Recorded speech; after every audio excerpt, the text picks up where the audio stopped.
Cricket মাঠে গতি মানেই বাড়তি রোমাঞ্চ, আর সেই গতি যখন নিখুঁত নিশানায় চাবুকের মতো আছড়ে পড়ে তখন ব্যাটারদের জন্য টিকে থাকাটাই দায় হয়ে দাঁড়ায়। নিউজিল্যান্ডের বিপক্ষে সিরিজের সমতায় ফেরার ম্যাচে ঠিক এই কাজটি করেছেন গতিদানব নাহিদ রানা। পাকিস্তানের বিপক্ষে গতির ঝড় তুলে ফাইভার নিয়ে যিনি বিশ্বকে চমকে দিয়েছিলেন, সেই রানা এবার ব্ল্যাক ক্যাপসদের জন্য হয়ে উঠলেন আতঙ্ক। নাহিদ রানা এই ম্যাচে কেবল 5টি উইকেটই নেননি, গড়েছেন গতির এক বিরল রেকর্ড। পরিসংখ্যান বলছে 5টি উইকেট নিয়েছেন 140 কিলোমিটারের উপরে গতি দিয়ে। আরও অবাককর বিষয় হচ্ছে পুরো ম্যাচে করা তার 60টি ডেলিভারির মধ্যে 59টি ছিল 140 কিলোমিটারের উপরে, অর্থাৎ মাত্র একটি বল বাদে প্রতিটি বলই ছিল বাতাসের বেগে ছোটা আগুনের গোলার মতো। সিরিজের দ্বিতীয় ম্যাচে বাংলাদেশের প্রয়োজন ছিল জ্বলে ওঠা, আর টসে হেরে বোলিংয়ে নেমেই শুরুতেই সেই কাজটি করেন রানা।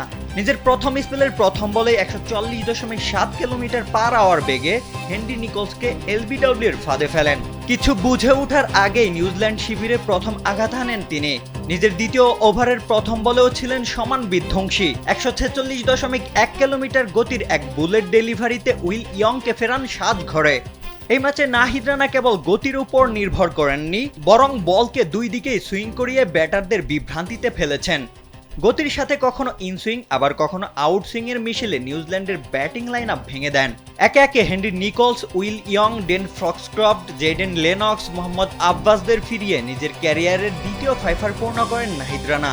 নাহিদ রানার এই আগ্রাসী বোলিং স্টাইল আর গতির প্রতি অসাধারণ নিয়ন্ত্রণ দেখে ক্রিকেট প্রেমীরা মুগ্ধ। নাহিদ রানার মাঠের পারফরমেন্সই বলে দিচ্ছে বাংলাদেশ ক্রিকেটে গতির যে আকাল ছিল তা ঘুচিয়ে দেওয়ার সময় এসেছে।